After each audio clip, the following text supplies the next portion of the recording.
Hello, everyone. Welcome in to Follow Everton. I'm your buddy Domino Chris. Just waiting on the lads here in a bit. Mabbs had to change devices, and we are waiting on Yann as well. We are going ahead with this. We've got an exciting show today. A whole lot of stuff to break down. Basically, I don't want to call it the bottom nine league. I'm sure there's a better name for it than that. But whatever the case, the fact of the matter is, these are the bottom nine teams. Basically, we're trying to finish top six along with everybody else. And whoever finishes the bottom three, and we'll just call it PL2, I guess, for now, is going to be relegated. 9 teams separated by 4 points. It really is a mad situation. Not one that I've seen, at least in recent memory. 2011 comes to mind, but that's a long time ago. We got Mabbs in here. Let's get him in here. Mabbsy, what's up, buddy? Yeah, not too bad. Not too bad. Sorry, guys. I've had issues, so I'm on my phone today. So typical technology. Listen, at least the internet's clear. We're taking baby steps here on followers. I was going to ask you about that because Jeff is all excited. Jeff gets his new internet on Monday. He might actually look like a real person instead of a hologram. Do you think we see a new Jeff? Do you think we see a positive Jeff? Are we going to have a lot of energy with Jeff? What do you think? Yeah, of course. Absolutely. Jeff's been away for a while, so shutting his internet out. So hopefully he'll come back all refreshed. Yeah. Positive, mental. Ryan, on the other hand, he's never going to be positive, and he's just going to be just Ryan. Yeah. More important question: are we ever in life going to see a positive Ryan? Never. I don't see the day. Even if we stay up, we'll never be positive Ryan. Yeah, no, that was an easy one. That's the easiest softball of the day I'm going to throw you. A little bit of international news. This should shock nobody, but Seamus Coleman's gone on international duty and pulled up with a little bit of a thigh tweak. Hopefully nothing serious, but it looks like he'll be not featuring for Ireland at this point. So obviously we'll keep our fingers crossed on that. We all saw what happened with Nathan Patterson last time he featured for Scotland. So everybody's kind of holding their respective breaths a little bit because it's not like we're packed at depth over there, No, I think, to be honest with you, I'm kind of happy with international players not actually any international game time. Less chance of getting injured, and hopefully, if this isn't too bad, then he can come back. Seamus Kirk can come back in the squad. But again, we just want to get Patterson get through this. Hopefully, then he can pick up where he left off as well. Yeah, I really think we see Patterson feature against Spurs. I think he might actually slot right back into the starting right back role. I don't see a reason why not. If Patterson's fit, I think you got to go that route, especially with the minutes that Coleman's been getting lately. I want to say hey to everybody in the chat. What's up, Richo, Eugene, our regular, welcome in again. Ames all the way from Italy. She's touched down in Italy, so look out, Italy, because Amy's in town. Mr. Toffees, Emma Jones, good to see everybody over there. Thanks for joining us. Was going to give Yann a couple of more minutes, and then we will get started. Plenty of Everton banter we can talk about. Honestly, mate, I'm still a little bit buzzed. I'm trying not to look too much at the table just because it can be a frustrating thing. I'm trying to focus more on the effort that we've been providing lately and the positive notes that we can take from that. At the end of the day, we still only have 1 win in our last 5, not to be too negative about it. So it's almost like I don't want to get ahead of myself and just say, well, just because we got a draw, now all of a sudden we're in the clear. Because quite honestly, as you'll see in a minute, I've put together quite a spreadsheet, and we unfortunately have the worst remaining schedule in terms of difficulty. So it's not going to get any easier than from here on out. No, I mean, especially not with what we have got coming up. What can I say? At the end of the day, I just think we as a club, we as a fan base, we're all in this together now, and it feels like so much like Groundhog Day, where Right. it's down to us, the fans, to pull together, to pull the team together, to get them over that line, and we can do it. We've done it before, and we can stay up. I think a few weeks ago, I wasn't the most positive. I thought we were down. I thought we didn't have a clue. But I feel that we rejuvenated under Dyche. I feel that there's a bit of a more of an expectation now on Dyche than there was. I thought when he was brought in, I thought he was there to bring us back up. Brutally honest with you. Controversial opinion, right? But I thought that I still feel that his appointment has come was a very late appointment. He should have been put in after Brighton. sorry, Bournemouth, sorry, for the international. But we are where we are, and we've got to get on with it. Absolutely, and that's the attitude I take as well, because it's not. I don't disagree with you in the sense that we should have, but we didn't. And you know what? We just have to move forward, because if we just continue to dwell on it, well, quite frankly, we'll just drive ourselves nuts here. What's up, Kevin? Good to see you, mate. Quick shout from Eugene here. Good luck for the Everton ladies against Liverpool tonight and the Merseyside derby tonight at Goodison.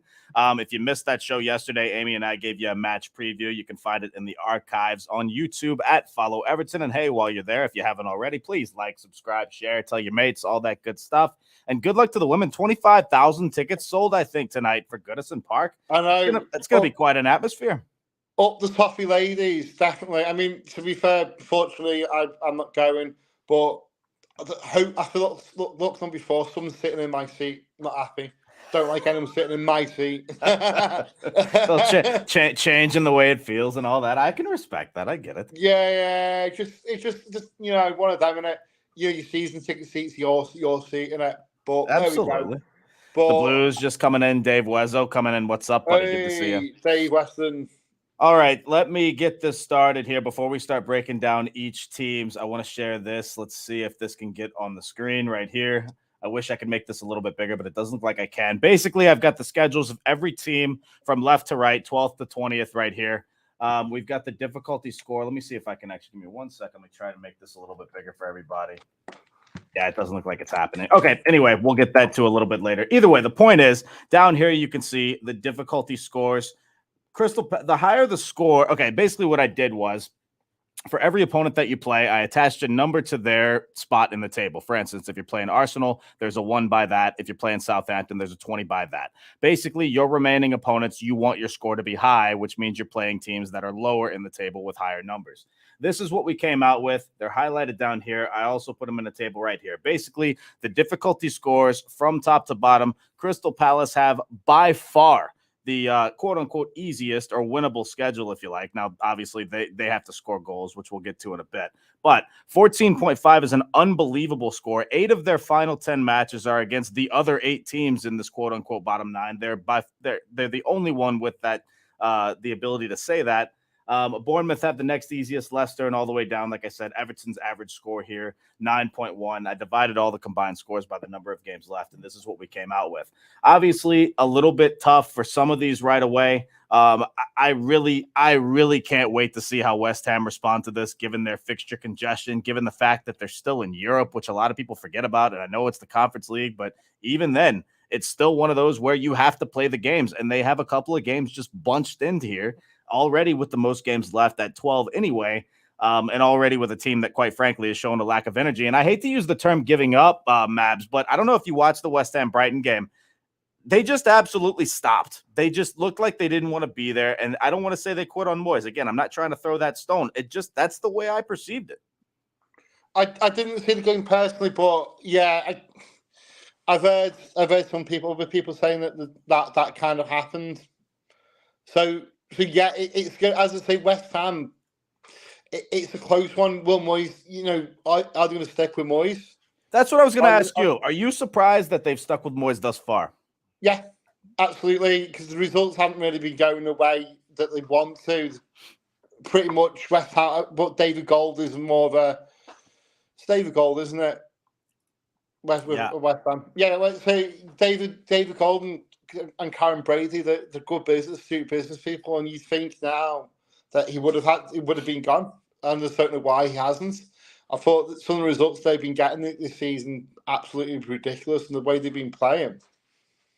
What about just the transition over real quick, because another one that some folks thought might get the sack would be Brendan Rodgers at Leicester. Do you think his experience came into play in terms of keeping him?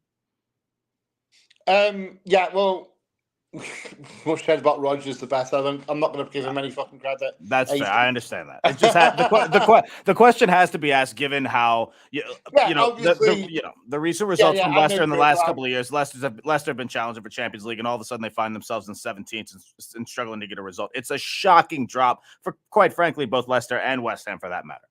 Well, I think Leicester get off to a really patchy start the season. It was terrible. They've really had quite literally a turnaround, and now it seems the diving. There was always going to be one team that dives. Now, to be fair, thought that was going to be Forest, but Leicester seems to have joined in that momentum again. So they've gone from bottom and then down, dipping down again, like a roller coaster, isn't it? Really. Yeah, pretty much. Wanderlust says watch West Ham go down and win the UECL. How great would that be? Just kind of one up what Wigan did a few years back, huh? Imagine. Appreciate you in there, Wezzo. Thanks very much, mate. Okay, well, look, I'm not sure what's going on with Yann. He must be having some issues over there. So we're going to get started in this. I want to go basically in order. Mabbs, I already told you how this is going to go. Basically, for any of you viewers in here, you newbies in here, basically it's going to be, we're going to analyze every team in the bottom 9, top to bottom, 12th to 20th, and basically just give a couple reasons why we think they might go down, why we think they might stay up. I've got some notes here on each of that. Mabbs, I'm going to let you go first with Crystal Palace, who are in 12th right now. Now, Palace struggling to score goals. Their last 5 have been 4 losses and a draw. In 4 of those 5 matches, they didn't even get a shot on target. And as a result, Patrick Vieira lost his job. They reappointed Roy Hodgson. This might actually be the most interesting team out of this entire league, just because I can see them finishing dead bottom, and I can see them finishing 11th, 10th, just because you just never know. I have no clue what effect this is going to have on them. What do you think? Yeah, with Roy, and it's going to be another interesting 79 years old. You know, he's 79 years young. Come on. Okay, 79 years young, then whatever. But, you know, it's kind of going to be interesting to see if he can turn it around now. Hopefully he won't. I don't think so. I think they could. Are they going to get a new manager bounce? Well, I don't know. But then again, you look at it, I think, well, he knows the club inside out, doesn't he? He's been there often enough. So it's such a difficult one. And, you know, we face them in a few weeks. I think 4 weeks from this weekend, I believe. Tickets go on sale for that, I think, on Monday for the away end.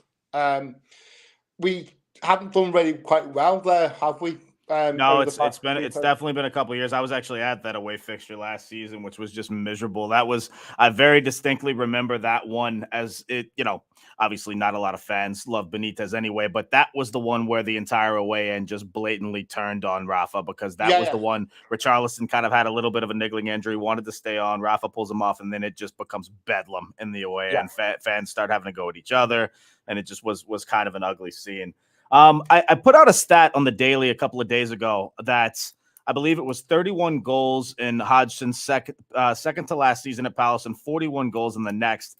But I wanted to focus more on what he did at Watford last season. 18 Premier League games, he only had 11 goals. And obviously it's a different squad, I get that. But in terms of what you're trying to achieve at Palace, a team that already wasn't scoring goals, that's what I really didn't understand, is what different he might bring to the table to suddenly find some spark out of this team that's not scoring anyway. And I think that's kind of got a few Palace fans kind of spinning as well, because it's one of those where I thought maybe they just wanted to get somebody in really quick just to try to get something going, so there's no question marks, or like, who's it going to be and who's going to turn up here, or we all, you know, what are the betting? There's so many questions that can come with a new manager. I mean, we've witnessed that more often than we'd like to admit, right? Unfortunately. Yeah. So it's one of those weird ones. I don't know, you know, what's going to happen. I have why they're going down. Obviously, their last 5, their recent form is absolutely dreadful. I think they have a table since Deitch got appointed. Sometimes I'll see that on the Twitter machine. And Palace are dead bottom, 0 points in the last 7 or something like that. 0 shots on goal, like I said. Now, what keeps them up to me, like we said, the new manager bounce, the easiest remaining schedule. But the schedule doesn't matter if you can't score goals. Is it going to be Zaha? Is Benteke going to find some form? I think the first thing Hodgson's probably going to do, pull Milivojevic aside, try and talk to him, say, hey, what can we get out of the squad?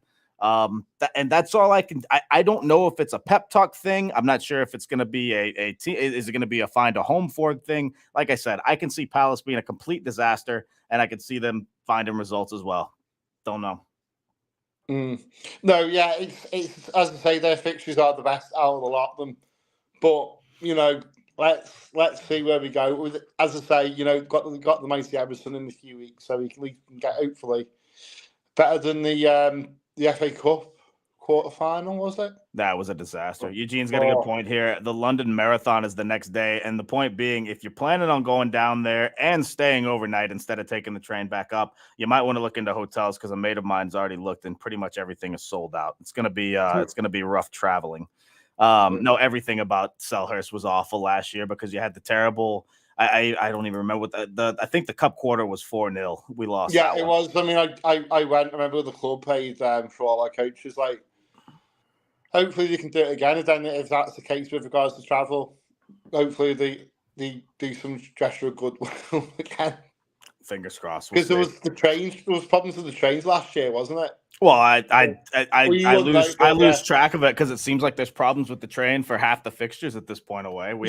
Absolutely. I mean, we had a little bit of a problem, not too much, but a little bit of a problem getting to Brentford. And I know, so the original Arsenal fixture was when the Queen ended up dying, and we were already having problems before that happened anyway. To the point where, like, I think the prices had shot up to something like a couple £100, and we had pretty much decided we're just not going to go. Because it just became so ridiculous that it ended up not being worth it. And quite frankly, we kind of had an idea of what we were going to expect going to the Emirates anyway. Anywho, moving on. Wolves are in 13th right now.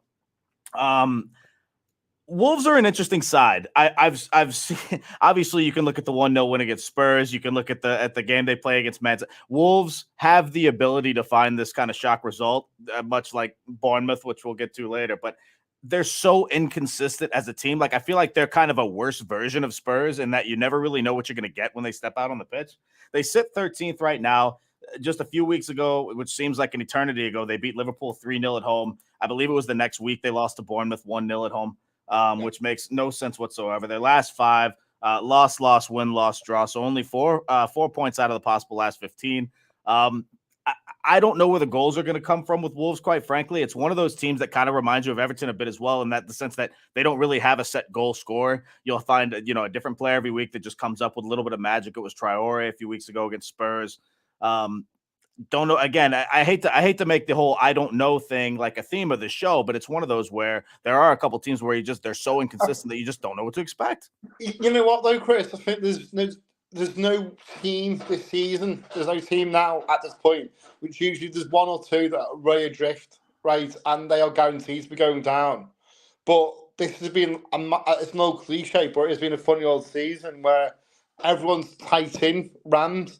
You look at now, there shouldn't be 9 teams that potentially could be going down. Usually there's 4 or 5 by now. Yeah. And, 9 is actually a crazy number. So it's virtually the bottom half of the table. Don't mean to interrupt. We have a special guest that's finally joined. Hang on. I kind of want everyone to see him setting this thing up. Look at this guy. He's woken up. He's woken up from his nap. Everybody, hey, oh! No, I genuinely thought it was 4:30. I'm so sorry. Good time, mate. All right. How's it going? How are you?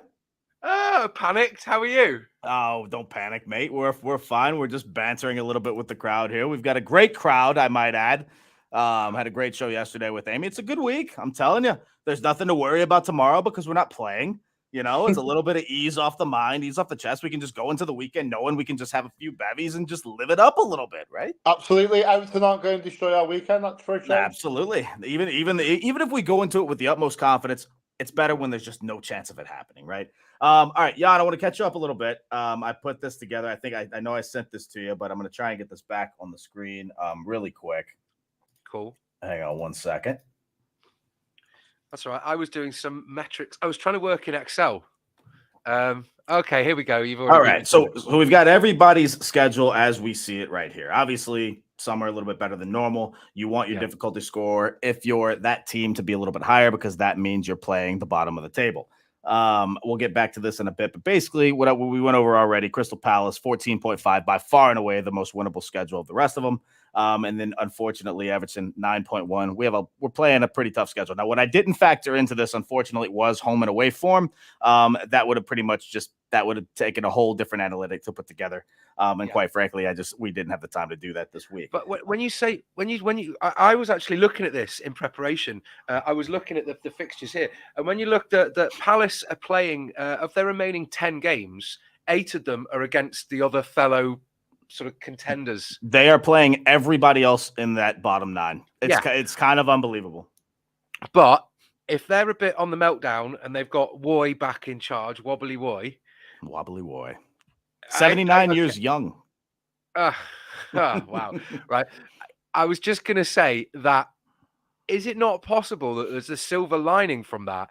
Is that they're going to split points, draw games, and potentially take points off all the other teams around us? Well, and that's what I was trying to preach both last week and on the daily, this one show this week. It's one of those where, unless obviously, if Arsenal are playing Southampton or something like that, then of course we can have a scoring interest and all that. If Southampton are playing Bournemouth, if Leeds are playing Forest, if Leicester are playing Wolves, it's you can't get invested in that. And the reason being because you never, give it 2 weeks, give it 3 weeks. You never know what team.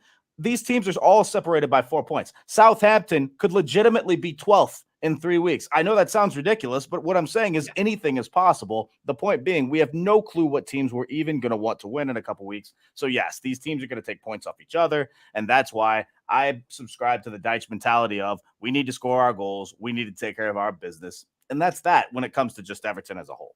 Yeah, I did notice as well, Palace up there.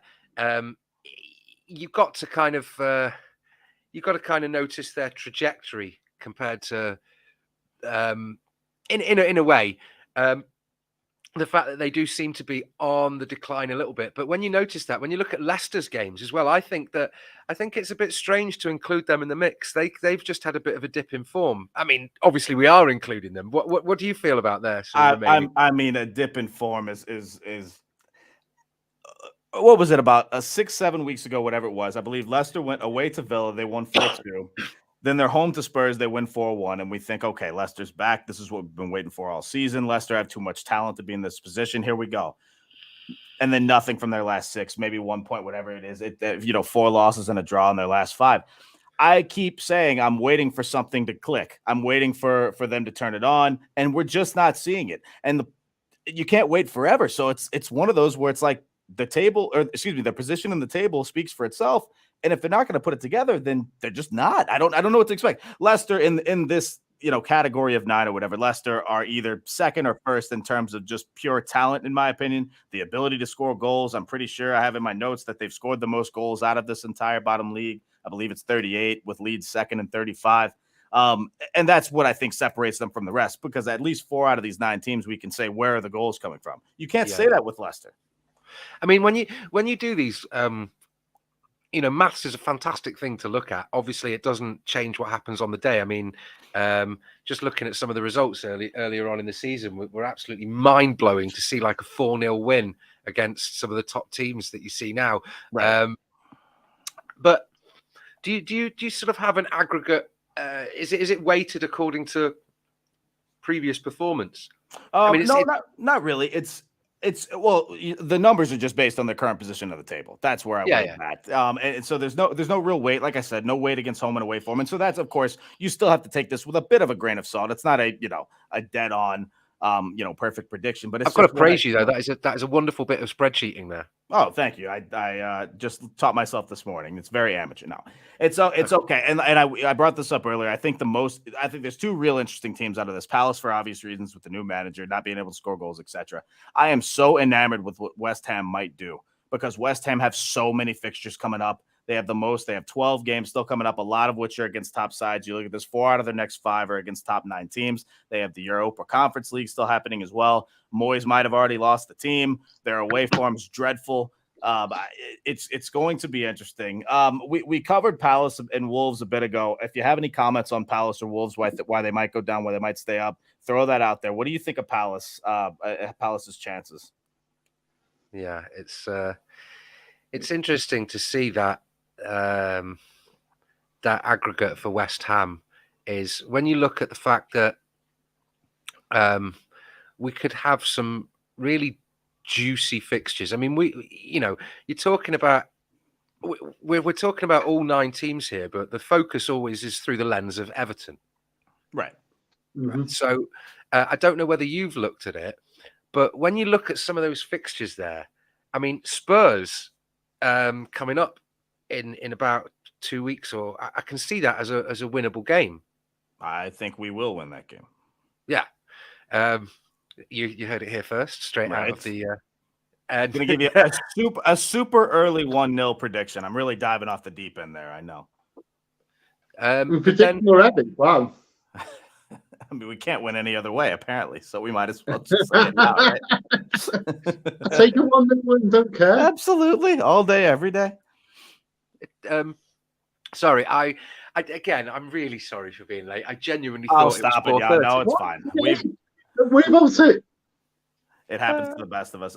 Yann, want to ask you about Wolves. I was saying earlier they're about as inconsistent of a team as I've seen, with the exception of Tottenham Hotspur.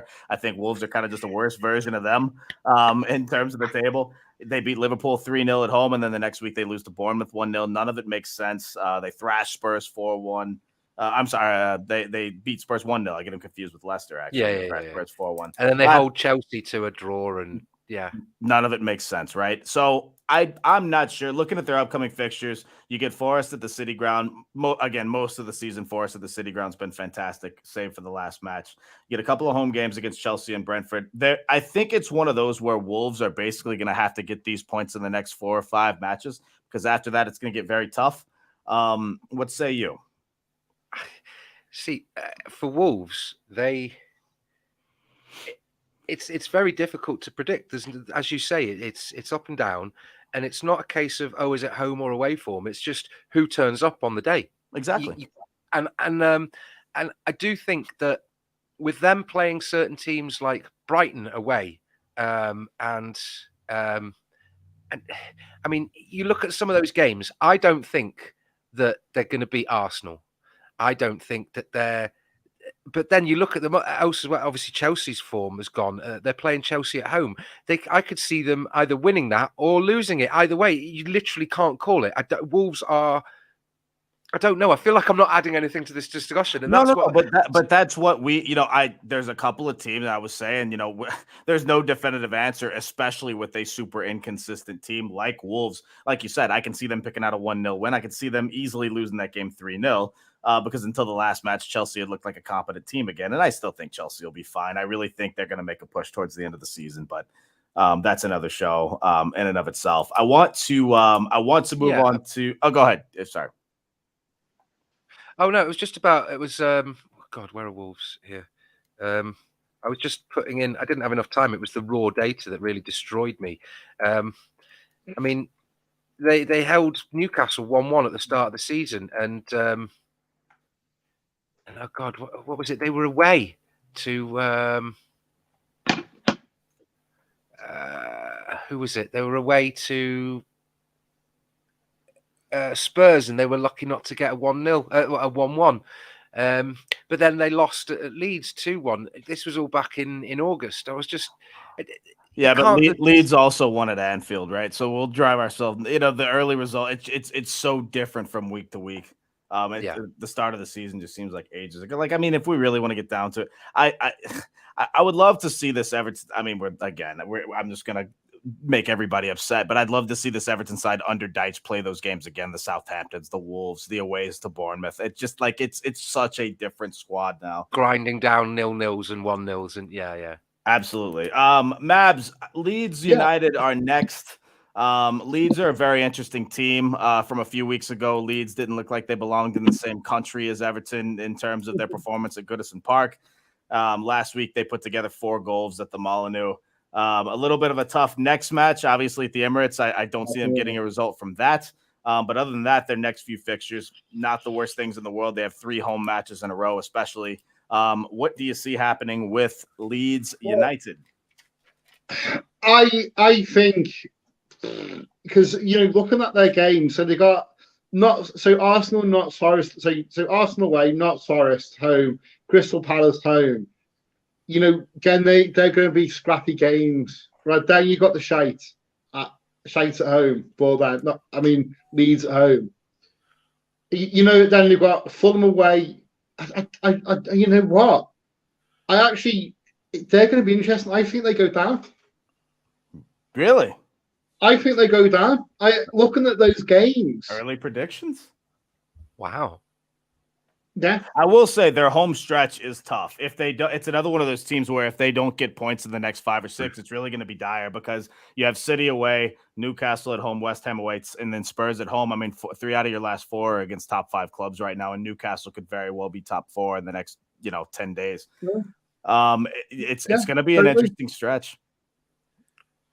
I predict they go down because the home games are hard, and that's where you pick up your most points. And the away games again, it's like Fulham. I don't know because again, Marco Silva, they're a different team. Man City away, well, they're not going to beat City. They're still potentially in a title race. I mean, it's not like chance now. It's Arsenal's to lose, right? But they're still going to be fighting up there. West Ham again, they're scrapping for every single point, so that's not going to be an easy away game for them. I don't. Ryan made a good point the other day. Leeds have gotten Rodrigo back now. They've got the kid Ginato up front. Leeds have players who can put the ball in the back of the net. That would be my argument against, I guess, because, again, some of these teams just don't have the capability to score goals, seemingly, whereas Leeds can put at least 2 or 3 together, and that might win them enough games. Now, the problem with that, obviously, is their shaky defense, which is suspect to be open at almost any time.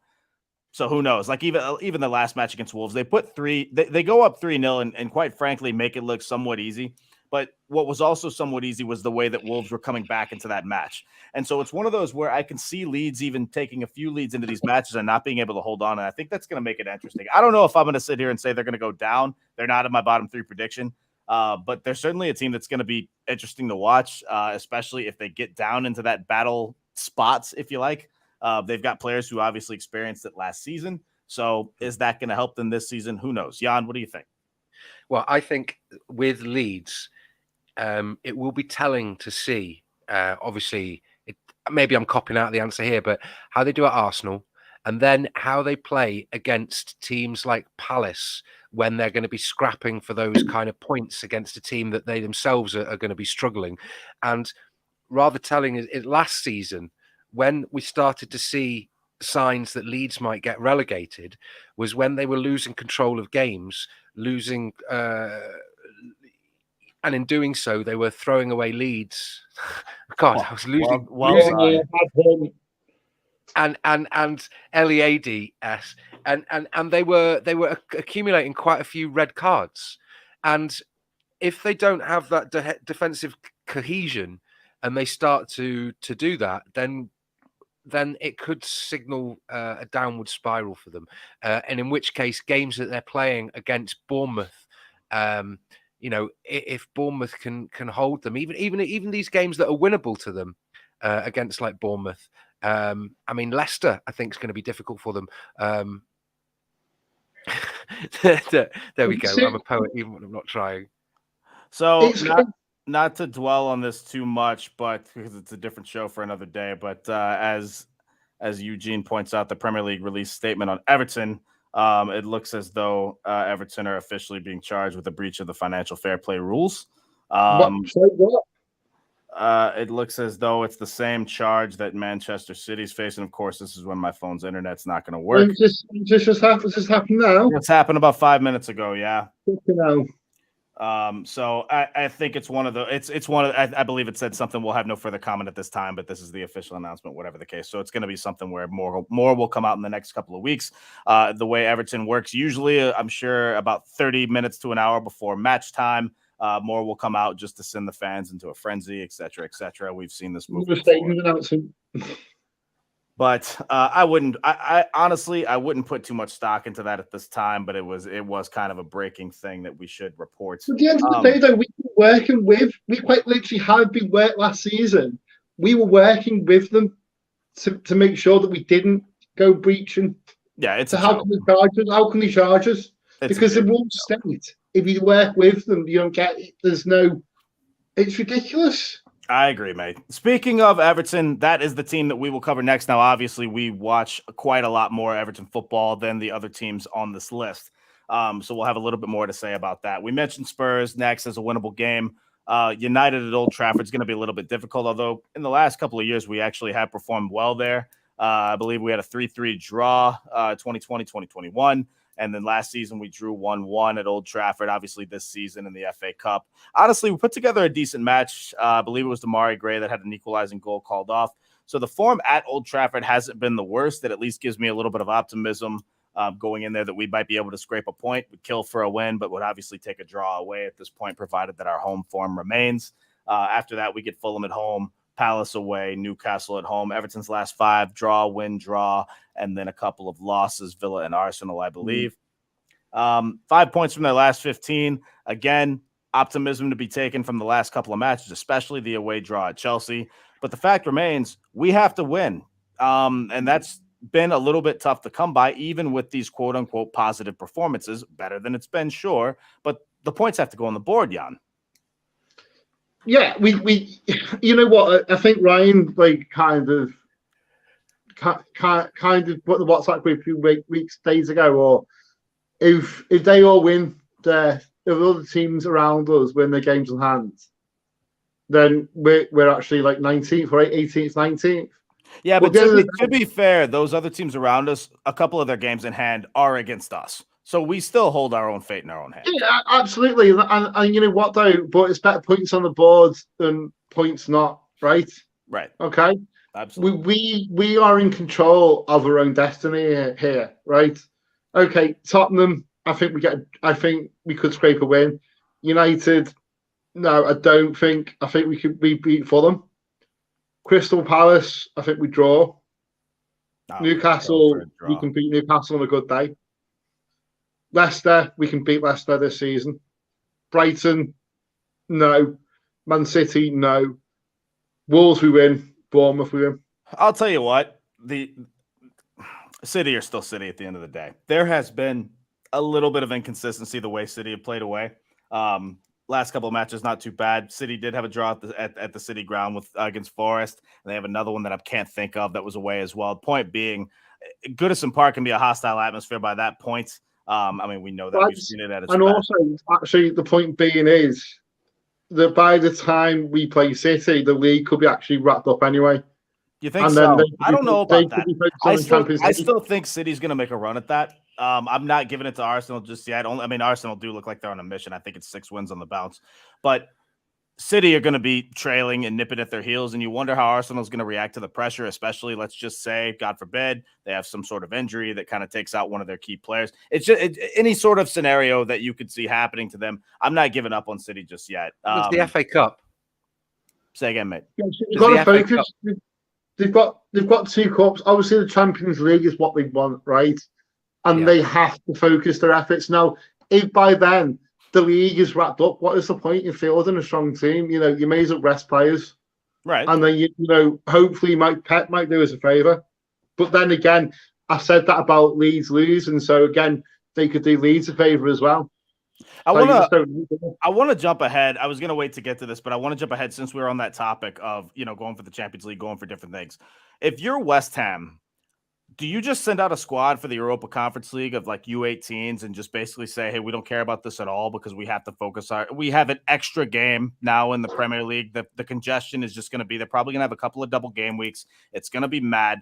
Do you basically just say, we're going to forfeit these games and focus on the Premier? Or do you actually try and put out a decent squad to try to get? Would they not get penalized for that, for not playing in the spirit of? I don't really know, but again, you know, you can say it's not in the spirit, but that's all discretionary, right? I mean, I'm sure you can have a case for and against that. Didn't we feel like, remember against that Paris Limassol, didn't we play a weakened team? You know, you've got to focus on your bread and butter at the end of the day. Cup competitions are very nice, but the Conference League is not, but that's just a made up. Yeah, I don't know. Yeah, if you win, you win it. You go into you only go into Europa League. You know what I mean, right? You've got to focus. If you're West Ham, your priority is staying in the Premier League. That's where your bread and butter is. To attract the kind of quality of players that guarantee that you're able to compete in the cups that you get a buy through by being in the third. Yeah. Etc. Etc. I'm just that's going to be another interesting scenario to see if they actually play at least half a squad. If they will. Anyway, back. I don't want to get too far out of order. We'll move on to Forest because I'm sure we'll have a lot to say about Everton over the next couple of weeks which we will cover in great detail. Forest are an interesting squad. The most atrocious away form we've seen in a while. Actually, a worse away team than Everton, which I didn't know until a couple of weeks ago. They did find an away win a few weeks ago at St. Mary's. But other than that, they have 0 wins on the season away. Had a lot of home wins. They hadn't lost a home game since September until last week when Newcastle left it a bit late, but they did get a late penalty and they defeated Forest 2-1 at the City Ground. Their next 3 fixtures, all decent, all winnable. They hit Wolves at home, and then they're away to Leeds United and Aston Villa. And then after that, it's kind of a bit of a gauntlet. Man United at home, away at Anfield, home to Brighton, away at Brentford. I know that you think Forest are going down, Yann, so I'm going to leave this one to you first. I'm not sure if you think it or you just want to speak it into existence, but either way, I'll let you have this one first. I think it's the latter rather than the former. Right. Okay, you say that they start with winnable games. Wolves could turn up. Leeds, Forest have got a terrible away form. Right. So they could lose or only get a point there. You're right. Winnable was a stretch. I will back off that statement immediately. Okay. Villa, Villa are hot and cold, but they're up the better end of the table. United, they lose. Liverpool, they lose. Brighton, they lose. Brentford, they could lose. Southampton, okay, they win. Chelsea, they lose. Arsenal, they lose. Palace, they lose. I look at that and I go, Nottingham Forest. That's what you get for, I don't know. The thing is, Forest no longer have Everton on the schedule, which means Brennan Johnson probably won't be scoring any more goals this season. And so who will be scoring? And that's the question I really have, because I think it's going to be one. If Gibbs White can find a couple of screamers or something like that, somebody has to score for this team, and I just don't know who it's going to be. I agree with Yann on this one. You look at those, I don't think Villa. No, seriously, right? Stop the presses, everybody. Go on. Aston Villa away to them. That's Leeds. Aston Villa's a hard game going to be on them. Man United, they're still in the running for Champions League. Liverpool, they're in the running for the Europa League. not to mention that's a revenge game because Liverpool lost at the City Ground earlier this season. So that might be one of those where Liverpool's out to make a statement. And also it's at the shite as well. So they hardly fucking lose there. Come on, let's be honest, because they got the VAR, got everything that goes against them. Brighton, again, tough game. Brentford's tough. Southampton's probably winnable. Chelsea, they've got to get as high. Arsenal will want to, if they're now winning the league, they want to go as much points as they can. And Crystal Palace, it may be a nothing game to them, but that may be nothing, but it also might be a relegation game. I can see both scenarios happen. That's going to be real interesting. I can't get over how interesting Palace's scenario is. To me, Forest go down. So you got Forest and Leeds going down. Now I'm keeping track of this because I get the feeling you're going to say this about every team for the rest of the. No. I've got the three. So you have your 3. Okay, we'll save it. I don't want to give any spoilers out. We see you in the comments, by the way, everybody talking about Everton getting charged with breach of FFP. I want to wait on that a little bit because I think it's going to be one of those where a lot more details are going to come out. Story, isn't it? Well, there's just almost no point in speculating because it's one of the, we've seen this movie before where it was threatened and then nothing happened, and then obviously nothing happened with City. We worked with the Premier League on it. We actually quite literally went to the Premier League and said we think we're going to breach, and that's why we sold Charlison. We sold Charlison because of that. And Gordon. No, Gordon wasn't. Gordon was in the next window because it was the Charlison. What the money was for last season, wasn't it? Because it went quite early in the window, so it covers that financial year. I think there will be no issue. Okay, so we touched on Leicester a bit, but we might as well cover them in full here. I have in my notes we are still waiting, just as I said before, because I don't know where is the spark. 4 losses out of their last 5. They did scrape a draw at Brentford the past match. Big point for them, obviously. You don't expect to see Leicester in 17th. I believe it was the last 2 seasons they're fighting for Champions League. They're the top goal scoring team of the bottom 9, but their defense is just terrible. I still think they have too much talent to go down, but again, they're 17th for a reason. I don't know when they're going to turn it on. I feel that Leicester, these games are winnable, in my opinion. I feel that all 3 of Leicester's next 3 games are winnable. I don't think they're going to get a win at Palace, but it is winnable. And I do think they're going to have performances against Villa at home and then Bournemouth at home. But I just don't know. I'll believe it when I see it at this point, right? I agree entirely. And then when you see that, okay, so they're playing City, but then they then go to play Wolves and Leeds. And I mean, I think that the game that we play against them, although it is winnable, it's going to be tough and it could go either way. Right. So I don't want to go into it. Mabbsy will probably have more thoughts on this. I don't see Leicester going down. No, I don't at all. I think they've got enough in the tank. They have got enough in the tank to stay up, unfortunately. As much as I hate Rodgers. But yeah. Yeah, we spoke a bit. We spoke a bit about this before you jumped on, Yann, but we touched on David Moyes a little bit and Rodgers as well. Are you surprised that either or both still have their jobs currently? Brendan Rodgers. Both Rodgers or Moisey. There was certainly call and a case to sack both of them and a case to keep both of them. I think exactly. I do think that in the context and climate of Premier League teams getting rid of a manager when they go on a run or a poor run, to be more precise about it, is we take that for granted. We kind of assume that, they've gone on a poor run for 3 or 4 months, they're going to get sacked.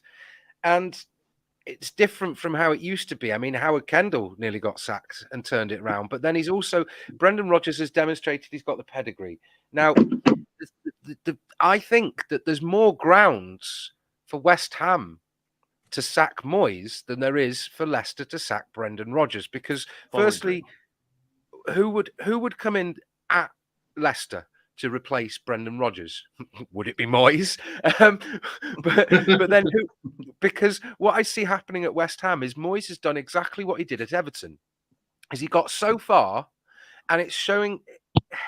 I could argue different reasons why, but Moyes plays his big whiteboard with metrics and tactics and the best team to field and the best players to sign. Maybe he's got West Ham as far as David Moyes is capable to get them, because he wasn't given the right time at United, but even so, he needed to grow into that role. And has he grown as a manager? I don't see that.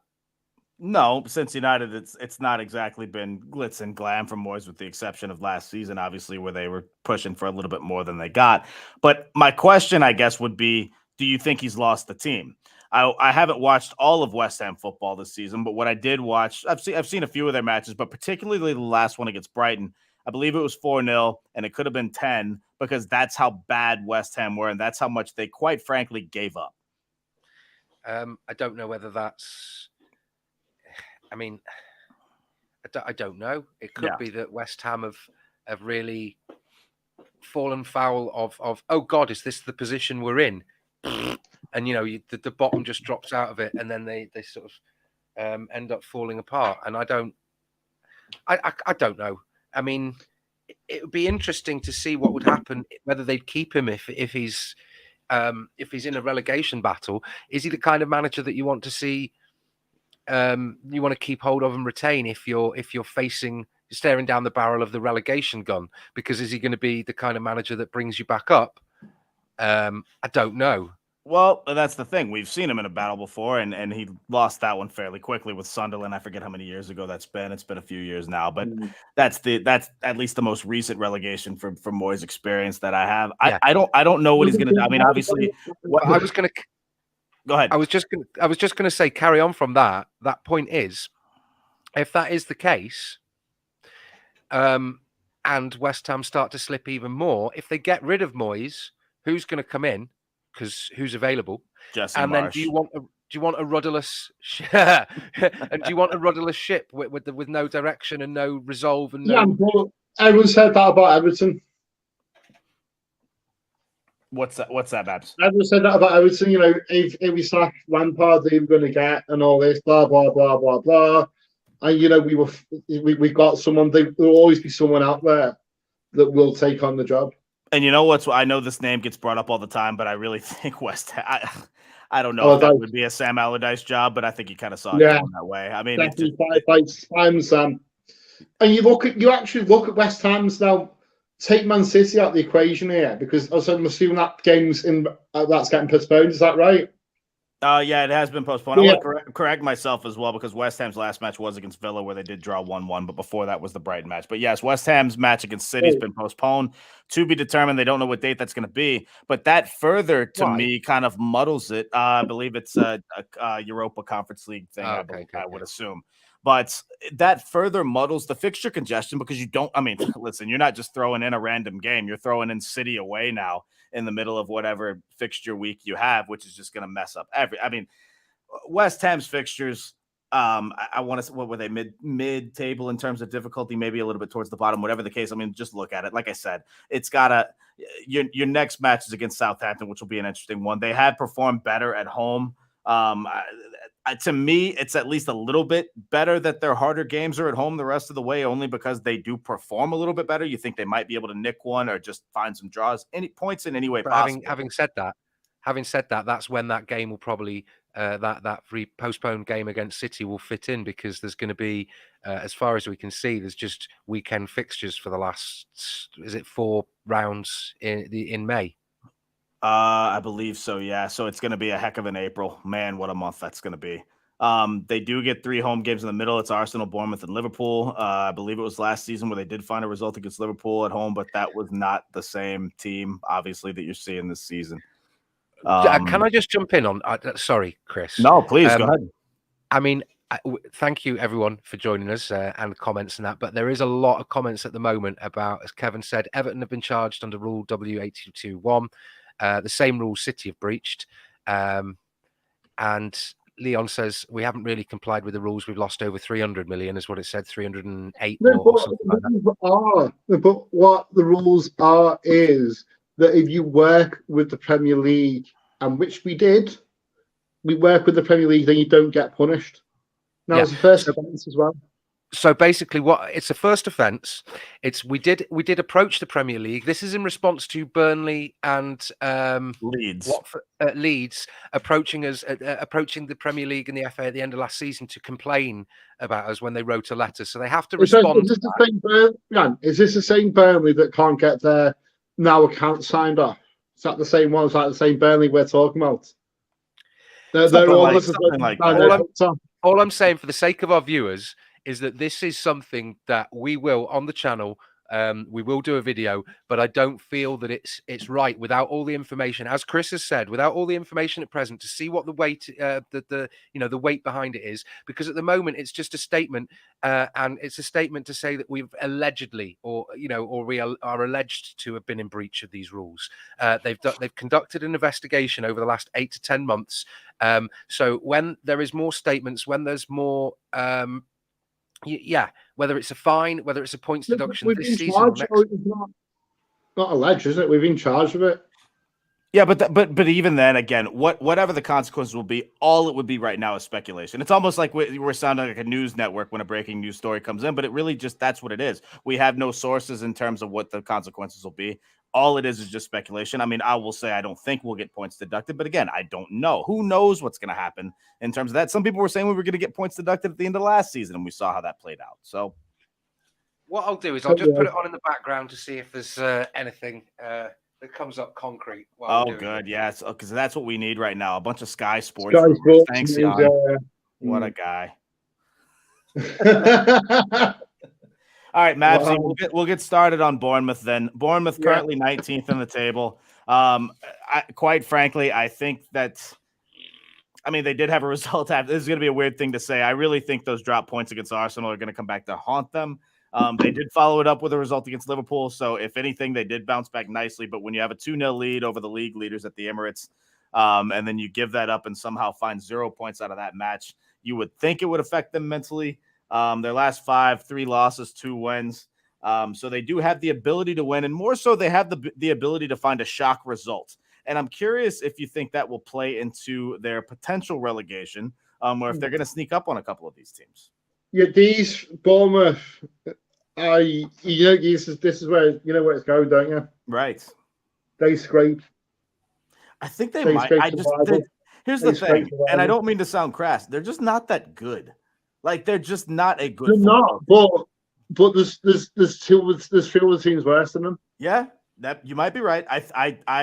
Oh, man, Bournemouth is such a weird team to watch because I have tried to watch a little bit of their football, and I actually agree with you that there might be. They concede by far the most goals. They have the worst goal differential in the league. Like I said, I don't consider them a great team, but they really do scrape. They scrap, and they just find a shock result. And I think that some of these other teams just can't do that. Yann, we're talking about Bournemouth here. What do you think? Yeah, I think that they are a bit of a bogey team, as you said.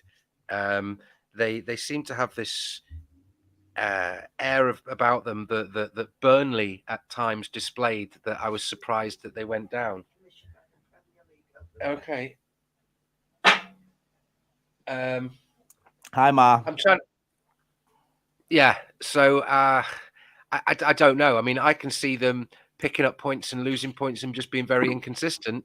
Equally, do you think the fixture at Everton is going to determine whether they stay up?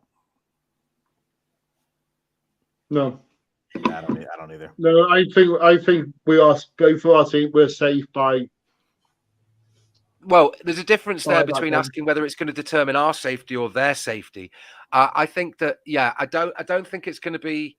Hopefully, we'll be out of the quagmire and out of the running, and we'll be sort of 15th, 16th, maybe. Sort of hovering around the same position, because I can see some teams picking up points. I don't see Wolves. I can see Wolves, as you say, being involved in this, but I don't see them being relegated. But I do think that Bournemouth are going to be struggling right till the last, if not already relegated. Yeah, they've had a couple of, I hate to call them fluky games where they've put in 3 goals, but that's kind of skewed their goal scoring ability. They really have struggled to score goals as of late. Yes, they did have 2 against Arsenal, but other than that, they really have struggled. Like I said, worst goal differential. Their defense is wide open. It's going to be interesting to see what they can do. They do have 2 home games coming up, Fulham and Brighton next. They're away to Leicester, away to Spurs. And then the rest you can see right there. I'm not sure if I think they're the biggest wild card in terms of having a prediction as to whether or not they're going down. And that brings us to what I think is not a wild card, because this is one of the worst teams I've seen to watch. And yes, they've scraped out a couple wins recently. Southampton is an atrocious team. I believe they had something around 70 minutes or so, maybe a little bit less, against United with 10 men and couldn't find a goal. And really, quite frankly, didn't even threaten much.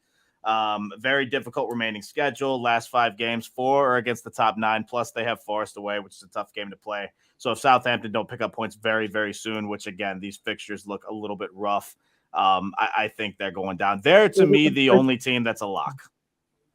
Yeah, they're down.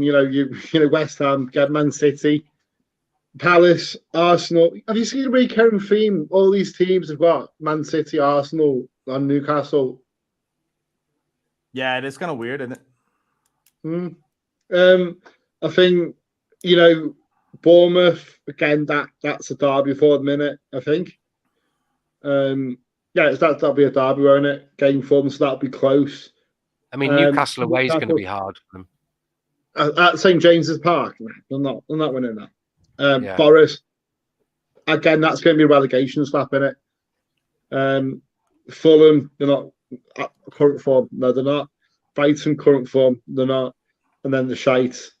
Again, I hate the shite. I fucking do. But they will pull. They'll have to win that game. I've got one reason why they might stay up, and it's just 3 letters. It's JWP, and that's pretty much it. Ward-Prowse has been fantastic, and I know Shea Adams can pick a goal as well, but Ward-Prowse has just been on another level, especially on free kicks. He's going to have to find some magic. They're going to have to draw pens, and he's going to have to make them, because that's, to me, is the only reason. I know they had a fluke 3-3 draw with Spurs, but I kind of blame that more on Spurs being Spursy, as they typically do, than Southampton coming back in that. What a weird match that was. But I don't see that happening again, is the point I'm trying to make. And so I don't see where the goals come from other than Ward-Prowse. I don't see how they're going to stay up, especially with the fixture list. So they're my only, and again, it's such a difficult schedule, and there's just not very much quality there. So it'll be interesting to see. I think Southampton go down. Mabbsy, who are your 3? Let's hear it. 18th, 19th, and 20th. Yeah, just come back to me in a second. Just one moment. Okay, fine. Yeah. While we're waiting for Mabbsy, I will say that I've switched on to Sky Sports. There's very little coverage of Everton. They're talking about Thomas Tuchel being appointed as the Bayern Munich manager after Nagelmann's departure. And I've just noticed here, though, that as people were saying, my thinking is, okay, we can talk about, okay, would it be proof that the FA or the Premier League want us to be gone? Well, ultimately, whatever their reasoning and how they do feel about it is irrelevant, because it's about the actual consequences for us. Now, what I will say is Man City were levelled with all these charges, historic, going up to about 8 or 9 seasons of accumulation of multiple breaches. Now, we approached the FA over our losses and various things from the COVID period. We approached the FA. It's a first-time offence. If we get a points deduction compared to Man City, who have multiple league titles during that period, and they were just slapped with a bit of an embargo and a slap on the wrist, it's a piss take. Yeah. But do you expect anything else? No. Here we have Ryan coming in, Mr. Negative. No, that's a joke. He's not here. But no, I agree with you. And again, I've said it once, I'll say it again. I don't see that happening. But at this point, nothing surprises me either. I mean, you can even just look at the smaller stuff, like the fact that we've been fined multiple times, more so than the opposition when they're the ones who instigated the quarrels or the brawls or whatever you want to call it. And it almost just seems like a joke in and of itself. And so nothing when it comes to Everton would surprise me. And it's not meant to sound like whining. It's just the reality of the situation. Go watch the games back and tell me I'm wrong. I mean, if you have eyes, you can see it. It's just ridiculous. And so when it comes to that sort of thing, nothing would surprise me. I expect a hefty fine. I don't see there being a points deduction. Only time will tell. It's speculation at this point. Would a fine count on the financial fair play profits and losses? Yeah, then we get charged again because of the fine. What a world! It's like living in America with the healthcare bills and the sorry. Oh, God, that we call that quicksand, sir. Mm-hmm. But that's Right. we'll have that one on another channel entirely. Yeah. So Mabbsy, your bottom 3. Okay, Southampton, Forest, and Leeds United. Oh, you bastard! Uh-oh. What? Did he have a cheat sheet? No, you've stolen my exact same 3. That Wow. just means he's got good taste. Big deal. I've kind of said it. Do you have them in the same order, though, is the question. I have Southampton, Forest, and Leeds. Leeds 18th, Forest, Southampton.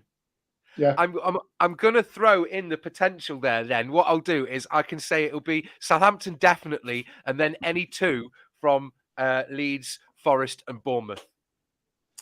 I had at the beginning, we filled out a table the day before the season, and 18th, 19th, 20th, I had Fulham, Bournemouth, and Southampton. Obviously, one of those is not going to be in. I kind of want to stick with those 2, even though I'm sort of changing my mind in terms of Bournemouth scrapping. But I'm actually going to stick with where it is now. I'm going to go with West Ham, Bournemouth, and Southampton. And I think it'll do a whole lot of shifting in between there. But I really think West Ham is going to be in over their heads with all these fixtures. I think it's going to hurt them that they're in the Conference League, even though I don't think they're going to pull out a full squad. Honestly, I don't know. I mean, to me, it's between West Ham and Forest. I could absolutely see Forest going down for some reason. I still think they have enough signings and enough players to get through it. I do know they have 4 players injured, which are they're supposed to be back next week, but you know how those lingering injuries can go. We've seen that a couple times. 1 week can turn into 3 and the like. I'm surprised to hear both of you think that Leeds are going down, though. I wonder if that's coming from the heart or coming from the head type deal. Definitely the heart, because we all hate Leeds. Well, exactly. Yeah, full disclosure, I went to a Southern University, so I'm bound to hate Leeds. I just think Leeds have too much goal scoring power. I think that, matter of fact, I'll even really make a hot take. I think Leeds are actually going to be safe more soon than people think, because I just think they have the ability to score goals. That's going to go such a long way in this scrap. It sounds very simple, but it's just people don't realize how tough it is for a lot of these teams to actually put the ball in the back of the net.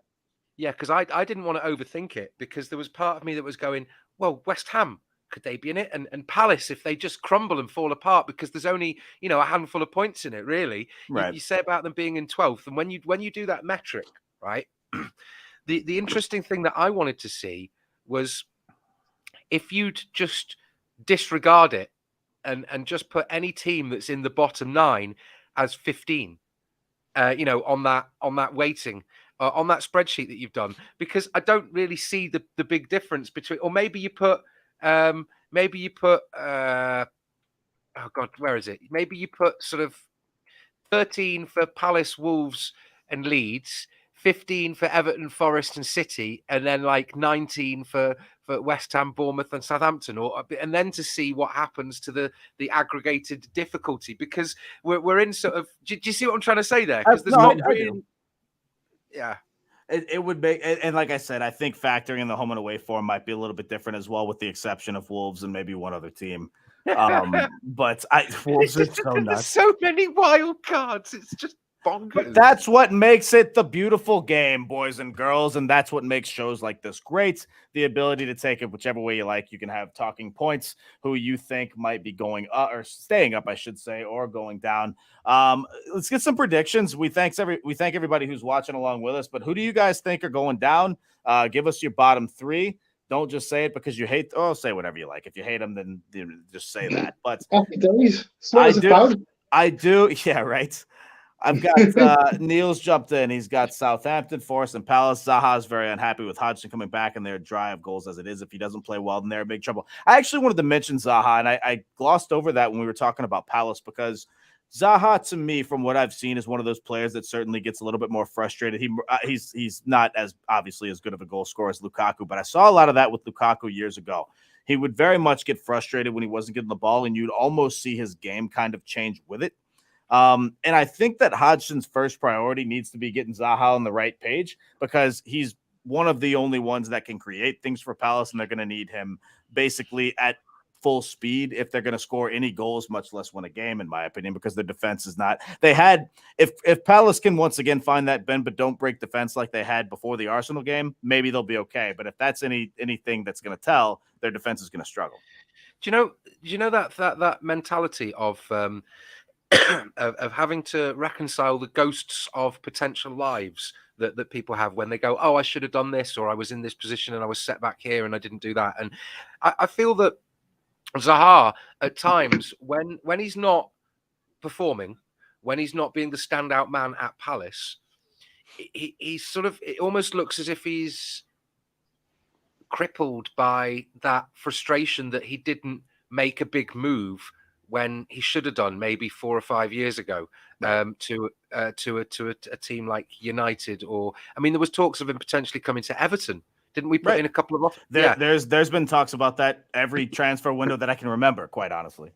Yeah, and I feel that sometimes he's been when he gets that frustration of, okay, it's all right being the big I am and being the best player in a smaller team. And it's easy to look like when you're the caliber that he is at, which is, marginally above all of the players that Palace have had for a while. It's easy to look like that. However, when you don't have that support and you become a one-man band, you can't rescue a team single-handedly, despite the JWP argument. Yeah, okay. But having said that, though, I know it works the other way, that it's okay. It's easy for a good average player to look better surrounded by people. Like, I'm not saying that he's P Mac has just said here, I'm not saying that he lights the world on fire, but in a team of Palace bang average players, he stands out. And I don't think he would have been successful at somewhere like Spurs or Chelsea or Arsenal or United or anywhere. But he's certainly the position that we were in. He certainly could have been at Everton for a couple of years and we could have offloaded him somewhere. But being where he's at Crystal Palace, I don't think, if he doesn't wake up, then Palace are going to be 16th, 17th. I don't think they're going down, but they're going to struggle.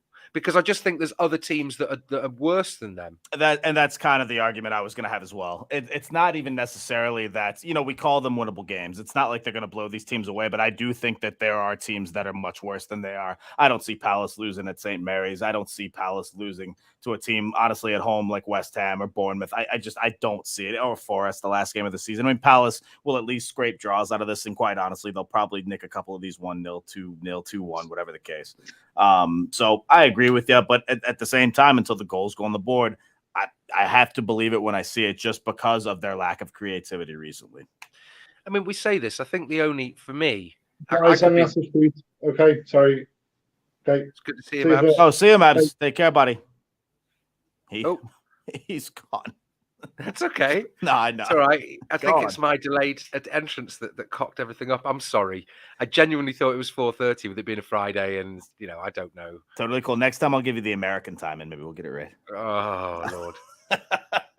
Go on. What were you saying about? Well, what I was going to say is I could be proven wrong that Southampton. I just think Southampton have lost it. They don't have anything. They don't have enough. And although we could see Leeds capitulate if they don't have a decent run, if they start to lose their discipline, Palace could tumble down. Wolves and Leicester, I think, have got enough in the tank to do it. So then that leaves, well, I don't see us going down. So then that leaves, as I say, the potential of Leeds. But what I do see happening is we could potentially see the same bottom three that we've got now: West Ham, Bournemouth, and Southampton. But I said Leeds because I don't want them to stay up. But right. But Mr. Toffees has literally just hit on what I've said after more thought, because I didn't want to overthink it. But then I don't want to. It's our prerogative to change our minds. Yeah, but Bournemouth are a bit of a bogey team, but that's going to be found out eventually, because all it takes is you can't rely on luck consistently. Yeah, I think it's gonna. I think that luck is gonna run out, and honestly, you could kind of say the same for Forest. Has their home magic run out? Because a couple of these games they've really scraped. Their defense has been wide open with a few missed chances here. And again, hey, points on the board count, but I just think that some of these teams' luck is going to run out. And I think, yeah, but we're seeing some sort of common themes. Mr. Blue Skies has said the exact same three as Forest, Mr. Toffee. Bournemouth, Southampton. So, is it Mr. Toffee Blue Skies? Is it just two people on the same account? No, just. But we're seeing Bournemouth and Southampton again. Bournemouth and Southampton. Kevin has said that. It's just we're seeing the same sort of things. I actually have. I'm sitting here trying to analyze this in my head, because I'm trying to find. I keep saying West Ham and their fixture congestion. I still think West Ham have too many good players in their squad. Like West Ham's kind of like a Leicester, right? Like, what are they doing here? I think Southampton are down. I think Bournemouth will likely be down. I might actually change my answer to Forest. And it's one of those where I said before the season, I said Forest sign all these players. They're going to stay up for 1 year. Not as big of a run as Bournemouth made a few years ago when they had their first run back up. I want to say they were up for 4 or 5 years, whatever the case. I thought Forest would make it at least 1 or 2. I'm going to go with it's not really jumping off the ledge here, but I think it is going to be Forest, Bournemouth, and Southampton, probably in that order. Maybe flip-flop Bournemouth and Forest. But what that would likely mean is that Forest at Everton at the end of the season might determine Bournemouth's safety. And who knows what kind of effort they're going to bring to that one, because I believe Bournemouth won. The game meant nothing to us, but I want to say it was 2019 or 20. Either one of those, where Bournemouth actually won the last match of the season. I only remember that one because Moise Keane scored, and that was quite the rarity. Oh, hang on. Hang on. Uh-oh. What do we have? We have a piano. Or a keyboard, I should say. Yann with the traveling background. I love that. What do we got to report?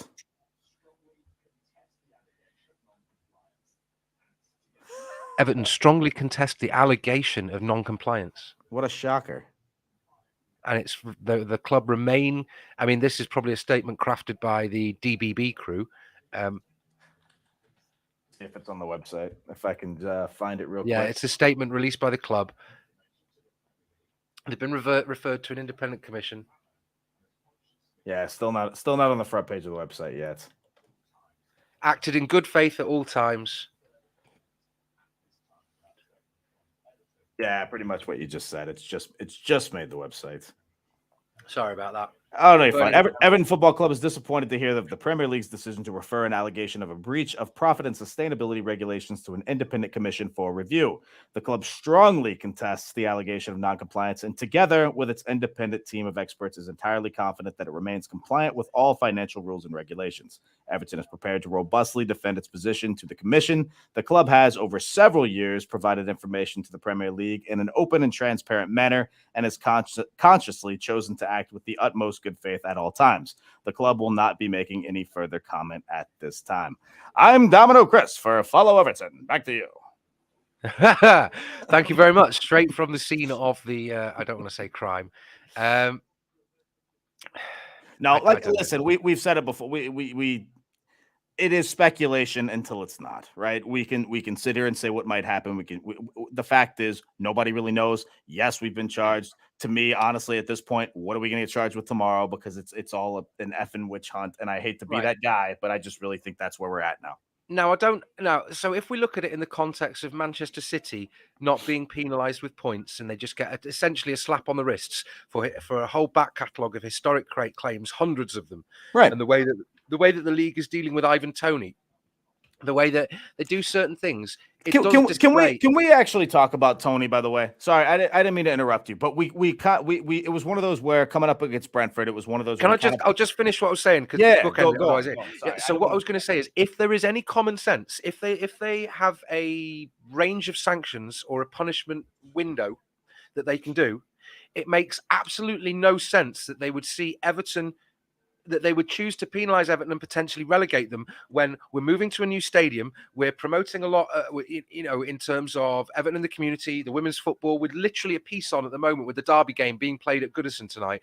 Now, with the opportunity for a club with huge revenue generating potential, both for the and the fan involvement and the Crouch report. Just when you look at the whole halo effect of certain football clubs. And their involvement. Yes, of course, it's great to see upward mobility, but it's a lie if you think that a club from the Championship can go in and solidify and then, become a well-established. Sorry, I think you'll see where I'm going, but it's frustrating. No, it's frustrating to a high level because it's as blatant of hypocrisy as it can be, and it does your head in. But Ivan Toney. Oh no, we have seen this in multiple cases in America. The most obvious one being Pete Rose. I don't know if anyone if anyone's going to get these references or not. I'll try to explain very briefly. Pete Rose, manager of a baseball team way back in the day, eventually was found out he was betting on baseball, was literally banned for life. I forget the name of the person that was banned for life years and years ago for Everton. I'm sure someone in the chat will help me out there. Tony K. There you go, Tony K. Appreciate that. Recently, as last season, Calvin Ridley, a wide receiver on an American football team, the Atlanta Falcons, was banned for an entire year for placing very minimal bets. He was off. He was basically on his own time, stepping away from the team for certain issues, banned for a year. Tony has not only been accused of this, he has admitted to it. And I'm not that guy that was like, well, we don't want him playing against Everton just because it's Everton. No, forget that. We beat him anyway, and that's another story in itself. I don't mind whoever is going to come against us. It's not even about the football, though, at this point. How has there not been a punishment? I don't understand what it's going to take if he has admitted to the charges. What else is there?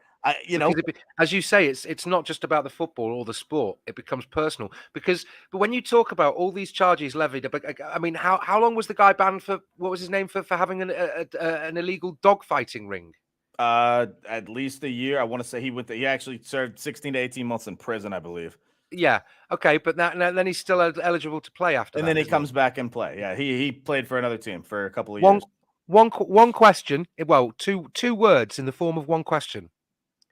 Colin Kaepernick. Wow, that's that might be another channel story for another day. We might be entering into a new territory there. You don't want to light the internet on fire today.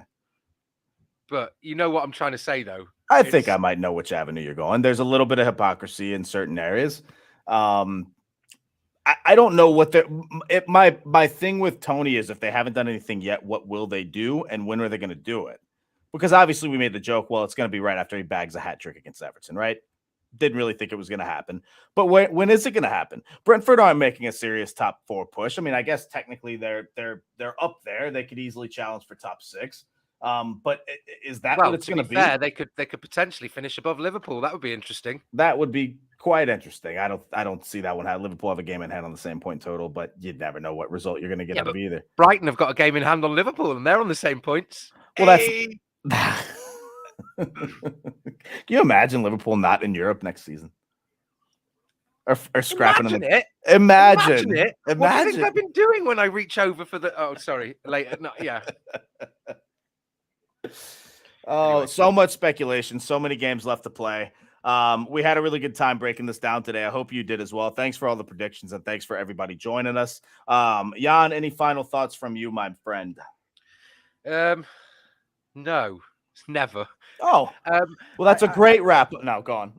No, what I will be doing is as we get closer to the resumption of football after the international break, I have been working on some raw data to do a table where we can maybe come back and have a look at maybe some more in-depth predictions at the football scores and see at the individual matches as we go and see if we can work out a spreadsheet to see people's predictions.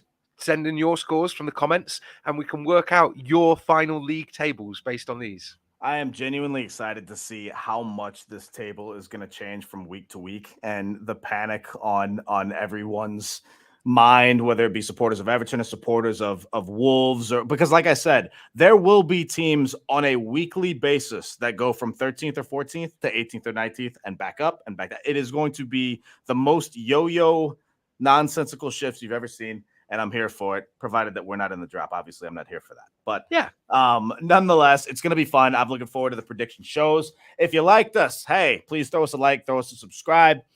We've got a whole lot of great content coming up for Follow Everton. It's really been a great start to the year, and it's only going to get better. The dailies will come back in the next couple of days. I put that off since we had some other content to put out today and yesterday. Check out the archives, a lot of cool info. And like I said, with this financial fair play stuff coming out, we'll obviously have plenty of stuff to talk about on the dailies coming up soon. Appreciate Mabbs joining us for as long as he did and the great analysis. Appreciate Yann for joining us as well. And what's that? Late. Yes, joining us eventually. Who knows what he was doing? That's up to your speculation. And please leave it in the comments. Wrong answers only. He's Yann. I'm Domino Chris. We'll see you guys later. Thanks for joining. Up the Toffees. Up the Toffees. Stay up the Toffees.